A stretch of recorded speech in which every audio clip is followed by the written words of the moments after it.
In the shadowy depths of Eastern European forests, one of the most captivating and haunting mythological figures comes to life, the Lesovik. Sometimes synonymous with the Leshy or Lesiye, the Lesovik is a Slavic forest spirit who symbolizes the wild, primal essence of nature. Though not originating in Norse mythology, the Lesovik shares thematic and symbolic parallels with Norse forest beings such as landvættir, trolls, and jötnar. Both mythological traditions understand that the forest is not merely trees and animals. It is a living, breathing realm watched over by powerful, unpredictable forces. The Lesovik is often described as a towering humanoid figure with features that mirror the forest itself. His hair is made of grass and moss, his skin resembles bark, and his eyes glow with an eerie green light. He is a shapeshifter, capable of becoming a tree, an animal, or even a human. The Lesovik is more than a protector. He is nature incarnate, unbound by human morality and immune to reason or mercy. Slavic folklore tells us that the Lesovik is the ruler of his domain. He governs the animals, manipulates the paths, and tests the character of those who enter his forest. Hunters, travelers, and loggers who fail to pay homage may be cursed, led in circles until they collapse, or lured into swampy death traps. But those who honor the forest with offerings, respect, and humility may be allowed safe passage or even granted insight and assistance. In many tales, the Lesovik abducts people, not always with malice, but as a way of reclaiming balance.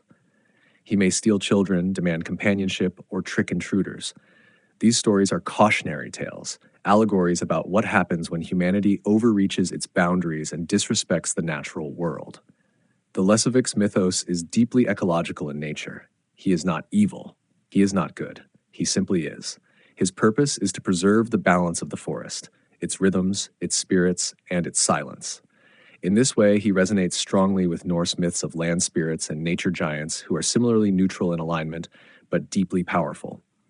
The jötnar, for example, represent not evil forces, but primal, chaotic ones. The Lesovik, too, represents wildness without compromise. The Lesovik is also a symbol of seasonal change and death. In some tales, he is strongest in autumn when the forest is preparing for death and dormancy.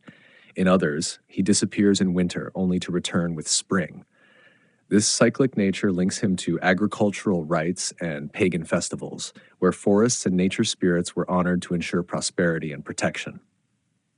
From a Norse comparative perspective, the Lesovik archetype can be aligned with forest-dwelling jötnar, or elves from Alfheimr, both feared and respected for their power. The Norse believed that forests had guardians, and trespassers risked illness, madness, or death. Offerings were common in both cultures. Bread, salt, coins, and prayers were left at sacred groves or forest edges. In modern Slavic neo-paganism and environmental movements, the Lesovik has become a symbol of resistance, a mythic figure who reminds humans that nature is not to be tamed or exploited. His resurgence in art, games, literature, and film underscores our growing need to reconnect with the natural world and respect its autonomy.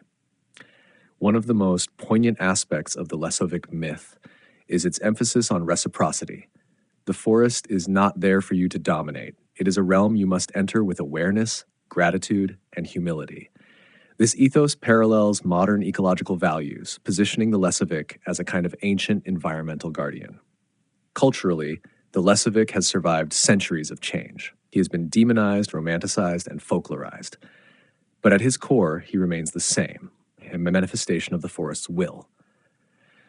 Whether you're lost in a modern world or wandering in ancient wood, the Lesovik walks beside you, unseen, waiting to see if you belong.